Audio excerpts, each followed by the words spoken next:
दोस्तों इस वीडियो के अंदर मैं बात करने वाला हूं 100 आउट ऑफ 100 फिजिक्स का। देखो दोस्तों, अगर आप बड़ा सोचोगे तो उसके आसपास आ पाओगे। तो कुछ बातें, बहुत सारी बातें इस वीडियो के अंदर हम करने वाले हैं जो आपको बहुत ज्यादा हेल्प करेगा अपने फिजिक्स में एक अच्छा खासा स्कोर करने के लिए। क्योंकि गाइस ये बिल्कुल सही टाइम है। अगर यहां से आप सही तरीके से आगे बढ़ोगे तो भाई कुछ चीजें बहुत अच्छे से स्कोर कर लोगे। अगर 100 का सोचोगे तो भाई 95 90 तक पहुंच पाओगे। फिजिक्स का पैटर्न ऐसा ही होता है, जब मेहनत करोगे तो जाके कहीं स्कोर आने वाला है। देखो दोस्तों, एक चीज आप लोगों से मैं पूछना चाहूंगा जिससे हम दोनों की दोस्ती बरकरार रहेगी और हमारा प्रॉपर तरीके से इंटरेक्शन होगा। कमेंट बॉक्स के अंदर मुझे ये जरूर बताना कि फिजिक्स आपके लिए एक सिंपल सब्जेक्ट है या हार्ड सब्जेक्ट है। दोनों में से जो होगा, सिंपल या हार्ड, कमेंट बॉक्स में लिखना। एंड इस वीडियो पे अपना टारगेट लाइक हम रखते हैं ओनली 1000। अगर ये 1000 पूरा होता है तो ऐसा ही प्यारा वीडियो मैं आप सभी के लिए केमिस्ट्री के लिए लेके आऊंगा। डिस्क्रिप्शन है हमारा स्पेशल व्हाट्सअप चैनल, उसको ज्वाइन कर लेना। क्योंकि डेली मैं वहां बच्चों से बातें करता रहता हूं। जो भी चीजें मुझे भेजनी रहती मैं डायरेक्ट भेजता हूं। तो ज्वाइन कर लेना गाइज, और चैनल को सब्सक्राइब जरूर करना। तो और एक और चीज बता रहा हूं, आज शाम को 7:30 बजे हमारे अज्जू सर का स्पेशल सेशन है। आप सभी को बोलना चाहूंगा, स्पेशल सेशन है जिसमें अज्जू सर आप सभी के 2 चैप्टर कंप्लीट करवाने वाले हैं, इलेक्ट्रोस्टैटिक्स और साथ में करंट इलेक्ट्रिसिटी। तो जरूर ज्वाइन करना, क्योंकि बेहतरीन तरीके से बहुत सारी चीजें यहां लेके आने वाले। इसका लिंक मैं डिस्क्रिप्शन में डाल देता हूं। अब बात करते एक एक करके। देखो गाइस, 100 आउट ऑफ 100 को स्कोर करने के लिए आपको पता है कि 30 मार्क्स का प्रैक्टिकल होता है और 70 मार्क्स का पर रिटन पेपर होता है। तो सबसे पहले हम बात कर लेते हैं 30 मार्क्स के पेपर की। 30 मार्क्स के अंदर गाइस आप सभी को, अगर जो प्रैक्टिकल के मार्क्स है वो पूरे लाने हैं, तो आपके जितने भी यूनिट टेस्ट है, सेमेस्टर एग्जाम है, एटलीस्ट यूनिट टेस्ट और सेमेस्टर एग्जाम में भी अगर आपने अच्छा स्कोर कर लिया तो समझ लो 30 मार्क्स की तरफ आप बढ़ गए। अब अच्छा स्कोर करना मतलब ये नहीं होता कि 25 मार्क्स का आपका पेपर होता है। 20 आउट ऑफ 20, 25 आउट ऑफ 25 अगर आपका नहीं आया, सेमेस्टर एग्जाम में 70 आउट ऑफ 70 नहीं आया, या आपका 50 मार्क्स का पेपर टीचर कहीं ले रहे हैं तो 50 आउट ऑफ 50 नहीं आया, तो क्या टीचर आपको 30 मार्क्स नहीं देंगे? भाई बिल्कुल देंगे। अगर एटलीस्ट 25 में आपका 17-18 मार्क्स भी आ गया, आपका सेमेस्टर एग्जाम या प्रीलियम के अंदर 70 में से 60 आ गया, 57 आ गया, 58 आ गया, इतने भी स्कोर आ रहे हैं तो भी आपको 30 मार्क्स मिल जाएगा। जिससे टीचर को पता चलेगा कि भाई ये बंदा सीरियस है, ये ट्राई कर रहा है, ये स्कोर अच्छा कर सकता है, तो भाई आपको वहां स्कोर मिल सकता है। इन केस क्या होता है पता है, कभी कभार टीचर बहुत बार डर से भी आपको पूरे मार्क्स नहीं देते। अब ये नहीं बोलूंगा फेल मतलब प्रैक्टिकल में पूरा एकदम 0 ही कर देंगे, ऐसा नहीं करते, देते हैं बट बहुत मार्क्स कट कर देते हैं। और अपने मार्क्स बचाने का एक सिंपल सा तरीका यही है कि जो भी यूनिट टेस्ट सेमेस्टर एग्जाम चल रहा है उसमें बहुत मेहनत करो और एक अच्छा खासा स्कोर ट्राई करने का स्कोर करो, जिससे टीचर के ऊपर एक इनडायरेक्टली प्रेशर आता है कि बच्चा स्कोर कर रहा है, इसको देना चाहिए, क्योंकि ये return final board exam return में भी अच्छा करेगा। इनकेस टीचर बहुत बार इसलिए डर जाते हैं कि अगर हम 30 आउट ऑफ 30 मार्क्स दे दे और पता चला वहां जाके वो लटक गया वहां जाके कुछ भी स्कोर नहीं किया, तो टीचर पे बाद में क्वेश्चन मार्क उठ सकता है कि आपने इस बच्चे को कैसे मार्क्स दिया, ये तो रिटर्न लिख नहीं पा रहा है। इसलिए बहुत बार टीचर्स खुद को बचाने के लिए बच्चों के मार्क्स कम कर देते हैं। तो ये बातें याद रखना। इनडायरेक्टली, डायरेक्टली नहीं, इनडायरेक्टली ये जो एग्जाम्स होते हैं ना कॉलेजेस के, ये बहुत इंपॉर्टेंट होते हैं। इसके बाद गाइस, जो आपके स्कूलों के अंदर जो प्रैक्टिकल एग्जाम्स होंगे, जो स्कूलों के प्रैक्टिकल एग्जाम है उसको थोड़ा सीरियस होकर देना। जो बुक सबमिशन रहेगा, जो भी बुक सबमिट करने के टीचर्स बोले प्रैक्टिकल बुक्स, उसको सही टाइम पे सबमिट किया करो। इवन गाइस टीचर्स के साथ थोड़ा बॉन्डिंग थोड़ा अच्छा खासा बना के रखो। थोड़ा अच्छा खासा बना के रखोगे तो गाइस अच्छा खासा हो जाएगा। पर अगर आप स्कोर अच्छा बढ़ा रहे हो तो भी भाई अच्छा खासा होने वाला है, इतना टेंशन मत लो। इतना ज्यादा नहीं कि सर टीचर के साथ मेरा पंगा है, मार्क्स अच्छा कर रहे हो सब कुछ चंगा चंगा हो जाएगा। तो इस तरह से आप 30 मार्क्स स्कोर कर सकते हो। अब बात करते हैं 70 मार्क्स की। 70 मार्क्स के लिए गाइस देखो, यहां मैं बताना चाहूंगा टोटल मिला के 70 अपने टोटल 16 चैप्टर है। कितने चैप्टर? 16। अगर आप टारगेट 12 to 13 चैप्टर एटलीस्ट बहुत अच्छी तरीके से करना है, उसके सभी कॉन्सेप्ट, उसके सभी क्वेश्चंस आपको आने चाहिए। इवन गाइस 13 के बाद जो बाकी 3 चैप्टर बच रहे हैं, उन 3 चैप्टर के 1 मार्क्स 2 मार्क्स 3 मार्क्स 4 मार्क्स से पीवाईक्यू भी कर लिया तो भी भाई आपका स्कोर बहुत अच्छा होगा। बोलोगे सर अगर मैं बस 13 करूं तो? भाई आपका टारगेट ना रिटर्न एग्जाम के अंदर 70 आउट ऑफ 70 का है, तो आप थोड़ा भी रिस्क नहीं ले सकते। इनकेस आपने जो क्वेश्चंस नहीं किया है वो क्वेश्चन सिंपल आ गया और जो किया था वो थोड़ा डिफिकल्ट आ गया, तो आपके मन में हमेशा दिलों में ये रहेगा कि यार इतना मैंने मेहनत किया था, ये वाला चैप्टर का ये वाला क्वेश्चन कर लिया होता ना यार, कितना सिंपल क्वेश्चन था, मैंने वो चैप्टर टच ही नहीं किया।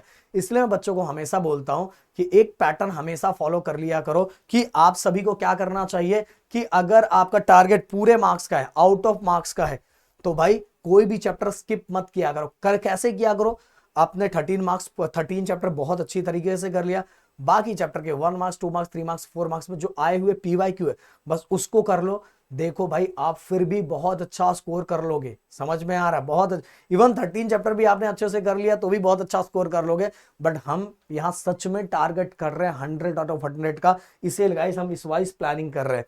अब हम बढ़ते आगे। दूसरा, पेपर पैटर्न को समझना बहुत जरूरी। बहुत सारे बच्चे अननेसेसरी न्यूमेरिकल्स पे फोकस करते रहते, जो जिस टाइप के न्यूमेरिकल, जिस टाइप के क्वेश्चंस हमारे एग्जाम में पूछे ही नहीं जाते। इसीलिए गाइस आपको अपने बोर्ड के पैटर्न को देखना और समझना बहुत जरूरी है।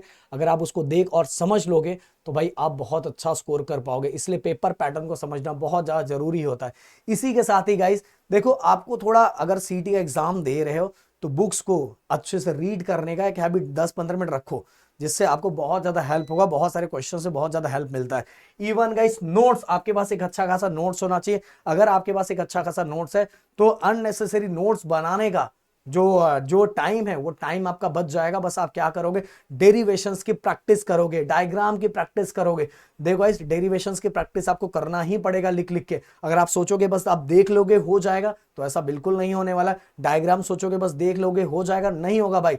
आपको डायग्राम की प्रैक्टिस, इवन डायग्राम की प्रैक्टिस, न्यूमेरिकल्स की प्रैक्टिस आपको करना ही पड़ेगा। साथ में आपको मैंने डायग्राम की प्रैक्टिस बोला, न्यूमेरिकल की प्रैक्टिस बोला, डेरिवेशन की प्रैक्टिस अगर इसका नहीं करोगे तो भाई बहुत बार बच्चों के दिमाग में से चीजें निकल जाती, क्योंकि बहुत सारे डेरिवेशंस होते हैं। तो अगर आपके पास एक अच्छा खासा नोट्स है तो भाई आपको बार बार खुद से नोट्स बनाने का, जो बहुत सारे बच्चे टाइम खराब करते हैं, वो करने की जरूरत नहीं पड़ेगी। देखो सबका अलग अलग पैटर्न होता है, अलग अलग रूल होता है। कुछ बच्चे ऐसे होते हैं जो नोट्स बनाने की उनकी हैबिट होती है तो वो करे, बट मैं हमेशा ये पैटर्न फॉलो करता था। जैसे मैं यहाँ एक नोट्स, प्यारा सा नोट्स आपको दिखाना चाहूंगा। ये मेरे ऐप का पर्सनल नोट्स है जो बच्चों को मैं बिल्कुल फ्री ऑफ कॉस्ट दे रहा हूँ, जो मेरे ऐप पे मुझसे पढ़ रहे हैं। ये देखो, तो भाई बताओ क्या बच्चों को नोट्स बनाने की जरूरत है? नहीं, बिल्कुल एकदम हैंड रिटन नोट्स दे रहा हूँ। बस बच्चों को लिख लिख के अपनी प्रैक्टिस करने की जरूरत है। जैसे डेरिवेशन है, ये सब लिख लिख के प्रैक्टिस कर ले। अच्छा नोट्स हमने ऑलरेडी बच्चों को दे दिया है, तो उनका वो टाइम, हमने उनको 2 नोट्स दिए, एक डिजिटल नोट्स और एक हैंड रिटन नोट्स। अगर आप ऐप पे हमसे जुड़ना चाहते हो तो जुड़ सकते हो। बाकी अगर यूट्यूब पे पढ़ रहे हो तो बहुत अच्छी बात है, क्योंकि आप सभी को पता है कल और परसों भी, कल हमारा बायो का सेशन है 7:30 बजे, अभिषेक सर केमिस्ट्री यूट्यूब चैनल पे। एंड परसों के दिन अभिषेक सर का है भाई धमाकेदार तरीके से बहुत सारी चीजें ला रहे हैं, जिससे आपका यूनिट टेस्ट का टेंशन खत्म हो जाएगा। अब न्यूमेरिकल्स की बात करते हैं। न्यूमेरिकल्स गाइस देखो, न्यूमेरिकल्स अगर आप न्यूमेरिकल्स में बहुत अच्छे हो तो कोई टेंशन लेने वाली बात नहीं, पर अच्छे नहीं हो तो आपको न्यूमेरिकल में एक पैटर्न फॉलो करना चाहिए। सबसे पहले आपको बुक के सॉल्व न्यूमेरिकल, जो बुक में सॉल्व किए हुए न्यूमेरिकल, वो कर लेना चाहिए। अनुसी के साथ PYQ न्यूमेरिकल कर लिया। अगर आपने ये दोनों कर लिया तो आप एग्जाम्स के न्यूमेरिकल हैंडल कर लोगे। अगर ये सभी करने के बाद भी आपके पास टाइम बचता है तो आप अनसॉल्व न्यूमेरिकल टेक्स्ट बुक का कर सकते हो। बट टेक्स्ट बुक के अंदर कुछ एक्स्ट्रा न्यूमेरिकल भी दिए जो 4 मार्क्स के लेवल के हैं। वैसे टाइप के क्वेश्चंस अपने एग्जाम में नहीं आते, क्योंकि पेपर पैटर्न के हिसाब से जनरली हमारे पेपर में 1 मार्क्स 2 मार्क्स एंड 3 मार्क्स के न्यूमेरिकल पूछे जाते हैं। मोस्ट इंपॉर्टेंट चीज, अगर पेपर के अंदर 70 आउट ऑफ 70 स्कोर करना है तो PYQ पे जो भी आप चैप्टर पढ़ रहे हो, जो भी चैप्टर आप पढ़ रहे हो, आपको पढ़ते टाइम ही उस समय ये देख लेना चाहिए कि भाई किस टाइप के क्वेश्चंस हमारे एग्जाम में आते हैं, जिससे गाइस आपको ये मदद मिलेगी कि जो मैं पढ़ रहा हूं उसका क्वेश्चन कैसा होता है। बहुत सारे बच्चे कंफ्यूज इसी चीज को लेके होते हैं कि उनको आंसर आता है बट उनको क्वेश्चन ही नहीं समझ में आता है।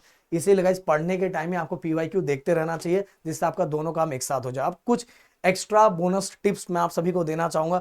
आप सभी के पास एक फॉर्मूला नोटबुक होना चाहिए। 100 पेजेस का एक नोटबुक बना लो।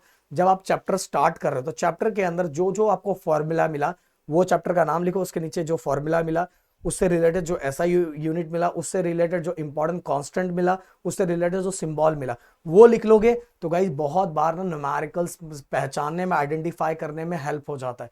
सिंबल और SI यूनिट बहुत बार पता चल गया, फॉर्मूले उसके समझ में आ गए, तो एटलीस्ट पुटिंग कर दोगे, आपका फाइनल रिजल्ट नहीं है तो भी आपको स्कोर मिल जाता है।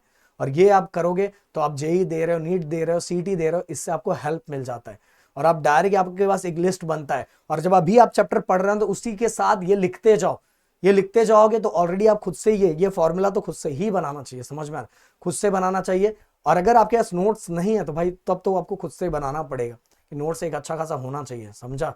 अगर नहीं है बट फॉर्मूला लिस्ट तो कंपलसरी है भाई। इसके बाद डायग्राम एंड पेपर प्रेजेंटेशन, इस पे तो आपको बहुत अच्छे से फोकस करना चाहिए। डायग्राम की प्रैक्टिस पेंसिल से ड्रॉ करके अच्छे से करो, उसकी लेवलिंग अच्छे तरीके से करो। स्टेप वाइज न्यूमेरिकल्स लिखने का, इवन सॉल्यूशन अगर स्टेप वाइज आप लिख रहे हो, पहले पहले आपने गिवन लिखा, देन फॉर्मूला लिखा, देन पुटिंग किया, देन फाइनल कैलकुलेशन किया, देन फाइनल रिजल्ट किया, ये स्टेप्स होते हैं। इवन गाइस आप में से बहुत सारे बच्चे बोलेंगे सर बस मैंने गिवन लिख दिया तो मार्क्स मिलेगा। अरे मेरे दोस्त, अगर गिवन ऑनली लिखोगे, अगर उसके अंदर कोई कन्वर्जन नहीं है, जैसे सेंटीमीटर को मीटर में कन्वर्ट करना है, ऐसा कुछ नहीं है, डाइन दिया है उसको न्यूटन में कन्वर्ट करना है, ऐसा कोई कन्वर्जन नहीं है, तो गिवन के मार्क्स आपको नहीं मिलेंगे। तो सर मैं गिवन क्यों लिखूं? भाई गिवन नहीं लिखोगे तो टीचर मार्क्स कट कर सकते हैं, समझ में आया? पर अगर गिवन लिखना कंपलसरी होता है, बट गिवन के मार्क्स हर जगह मिलते नहीं है, दिमाग में रख लो, जहां कन्वर्जन होता है वहां मिलता है। इसके बाद गाइस अगर आपको स्कोर करना है तो मोस्ट इंपॉर्टेंट हथियार है रिवीजन। और रिवीजन, बहुत लोग हफ्ते में रिवीजन बोलते हैं, मैं बोलूंगा रिवीजन डेली करो, क्योंकि आपको डेली प्रैक्टिस करना पड़ेगा। न्यूमेरिकल डेली आधा घंटा बैठना पड़ेगा, 1.5 घंटा डेली थ्योरी बैठना पड़ेगा, अच्छा फिजिक्स का डेली 2 घंटा तो आपको पढ़ाई करना पड़ेगा, तो ही आप एक अच्छा खासा स्कोर ला पाओगे, क्योंकि बहुत बड़ा सिलेबस है, बहुत डेली प्रैक्टिस करना पड़ता है। सीटी एग्जाम आप दे रहे हो तो सीटी को भी साथ में लेके चलो गाइस, हमारे ऐप पे सीटी के लेक्चर बेहतरीन तरीके से चल रहा है। मैथ राहुल सर तो लेटेस्ट 2026 के क्वेश्चन भी करवा रहे हैं भाई। अगर पीसीएम ग्रुप के हो, अगर आप मैथ नहीं करोगे तो भाई बहुत पछताओगे कि और वैसा टीचर आपके पास होना चाहिए जो लेटेस्ट चीजें करवाए, तो आपको राहुल सर करवा रहे हैं। इवन अज्जू सर फिजिक्स का सीटी ले रहे हैं, केमिस्ट्री का अभिषेक सर ले रहे हैं। तो अगर आप सीटी में अच्छा स्कोर करना चाहते हैं, और हम दोनों बैचेस को अलग अलग लेके जा रहे हैं, बोर्ड को अलग और फिर से हम सीटी को अलग, दोनों को अलग, ऐसा नहीं कर रहे कि हमने कंबाइन किया, हमने दोनों को सेपरेट रखा है कि बोर्ड वाइज कुछ चीजें अलग तरीके से लिखना रहता है, पढ़ना रहता है, और सीटी वाइज कुछ चीजें अलग तरीके से होती है, इसलिए हमने दोनों को सेपरेट किया। तो आप चाहो तो हमारे ऐप पे हमारे कोर्सेस पे ज्वाइन कर सकते हो, ऐप का लिंक डिस्क्रिप्शन में, फोन नंबर भी है, कॉल कर सकते हो, आपको वहां सब इंफॉर्मेशन मिल जाएगा। तो क्योंकि अभी ज्यादा कुछ चैप्टर हुआ नहीं, अगर अभी ज्वाइन हो जाओगे तो आपको बहुत मजा आएगा। इवन गाइस मैराथन चल रहा है, मैराथन चल रहा है। आज अज्जू सर का 7:30 बजे, कल तापी मिस का एएससी अभिषेक सर केमिस्ट्री इस यूट्यूब चैनल पे, परसों के दिन अभिषेक सर का है। उसके बाद गाइस मराठी का सेशन भी हम लेने वाले हैं, आईटी का भी सेशन लेने वाले, बस आप लोग का सपोर्ट और प्यार मिला, सीएस इलेक्ट्रॉनिक्स सबका होने वाला है। सो गाइस एक प्लानिंग और एक मोटिवेशन खुद के लिए होना चाहिए कि मुझे करके दिखाना है, करके दिखाना और करके ही दिखाना। अगर ये दिमाग में रहेगा तो भाई कोई बंदा कुछ भी स्कोर कर सकता है। तो मिलता है next video. Thank you so much guys, जय हिंद एंड जय महाराष्ट्र दोस्तों।